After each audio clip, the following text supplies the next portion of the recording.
আজকে হলো বাড়িতে ইতু পুজো। ভোর, ভোর উঠেছি। ভোরবেলায় উঠে কিন্তু সমস্ত বাসি কাজ সেরে নিয়েছি। ঘর মোছা, ঘর ঝাড় দেওয়া, উঠোন ধোয়া সমস্ত কিছু করে স্নান-টান করে চলে এসেছি। ইতু পুজোর যেটা মেন সেটা হলো ৫ রকমের ভাজা আর মুড়ির মোয়া, চিঁড়ের মোয়া এইসব। তো এইগুলো কিন্তু আমি কোনোদিনও করিনি। বাবার বাড়িতে তো নয়, শ্বশুর বাড়িতে এসেও কিন্তু আমি কক্ষনো করিনি। কারণ শাশুড়ি মা আমাকে এই কাজগুলো কখনোই করতে দেয়নি। তো তার জন্য আমার করাও হয়নি। আর শেখাও হয়নি। মানে শেখার চেষ্টাও করিনি। কারণ যেহেতু মা করে তো আমার শেখার হয়নি আর। তো আজকে মা বলল যে, "এবার মুড়ির মোয়া তুমিই করো।" তো আমি নাও বলিনি। আবার যে পারব না, আমি করব না তাও বলিনি। আবার হ্যাঁ করব তাও বলিনি। মা যেহেতু বলল বড় মুখ করে, মায়ের মুখের ওপরে না বলব, না বলিনি। তো শুরু করে দিলাম। তো মা ওদিকে পুজোর সমস্ত জোগাড়যন্ত্র করছিল। আর আমি এদিকে সমস্ত মানে জোগাড় করে নিয়ে বসে পড়েছি মুড়ির মোয়া, চিঁড়ের মোয়া, তিলের নাড়ু আর মুড়কি এইসব বানানোর জন্য। তো ভাবিনি যে এতটা সুন্দর হবে। ১ম করা। ভগবানের উপরে যদি ভক্তি থাকে তাহলেই মনে হয় হয়। আমি ভাবতেও পারিনি যেটা হবে। ১ম এই চিঁড়ের নাড়ুটা করছিলাম। তো চিঁড়ের নাড়ু মানে কোনটার কি এটা জানি কোনো কঠিন কাজ নয়। তবুও কিন্তু কোনটার কতটা কি মানে পাক লাগে সেটা তো আমি বুঝতে পারি না। যেহেতু আমি কোনোদিন করিনি, অতটা ঠিক জানিও না। তবুও কিন্তু মানে করলাম।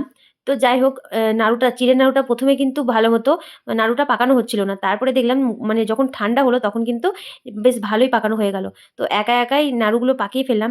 তো লাস্টে যখন মুড়ির মোয়াগুলো করছিলাম, গুড়টা না খুবই ভালো। তো অল্পতেই কিন্তু মুড়িগুলো একদম ঝরঝরে হয়ে গিয়েছিল। তো তার জন্য মানে বাঁধা হচ্ছিল না ঠিকমতো। সেইজন্য মাকেও ডেকে নিলাম যে, "আমি একা মনে হয় হবে না। তো আপনি একটু আসুন।" তো দুজনে মিলে একসাথে কিন্তু মুড়ির মোয়াগুলোও করে নিলাম। তো তারপরে সমস্ত কিছু তো একদম খুব ভালোভাবেই হয়ে গেল। তো তারপরে এদিকে আমি তো নাড়ুগুলো করছিলাম। আর ওদিকে মা সমস্ত পুজোর জোগাড়যন্ত্র করছিল। আর এদিকে আজকে আমাদের লেতার দিয়ে আলপনা মানে একদম ঘর থেকে বাইরে পর্যন্ত কোনো জায়গায় ফাঁক থাকবে না। আলপনা এভাবে দিতে হবে। তো ওটা মেয়েকে বলেছিলাম যে, "তুই দিয়ে দিবি।" তো মেয়েও সকাল, সকাল স্নান করে আলপনাটা দিতে শুরু করে দিয়েছে। তো আমরা সবাই মিলে এক করে সমস্ত কাজকর্ম সেরে কিন্তু পুজোয় বসে পড়েছি। তার আগে কিন্তু নাড়ুগুলো করার পরে বর যেহেতু কাজে যাবে, তো তার জন্য ভাতও বসিয়ে দিয়েছিলাম। তো তরকারি করিনি। আলু ভাতে দিয়ে ভাত করে দিয়েছিলাম। তো গরম ভাত, আলু সিদ্ধ, ঘি দিয়ে খেয়ে চলে গেছিল। তো তারপরে আমরা ধীরে সুস্থে এদিকে পুজোর সমস্ত জোগাড়যন্ত্র করে পুজোয় বসে পড়েছি। একে মা, তারপরে আমি, তারপরে মেয়ে সবাই মিলে কিন্তু পুজোটা দিয়ে নিলাম।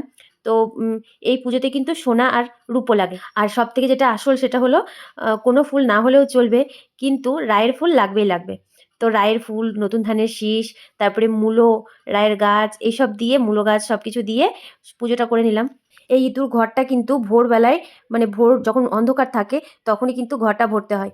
তো ভোরবেলায় গিয়ে আমি ঘরটা ভরে এনেছিলাম। আবার আজকে পুজো দিয়ে কালকেও কিন্তু ভোরবেলাতেই এই ঘরটার বিসর্জন করে দিতে হবে। তো যাই হোক পুজো হয়ে গেছে। তো পুজোর পরে এখন প্রসাদ খাচ্ছি সবাই মিলে।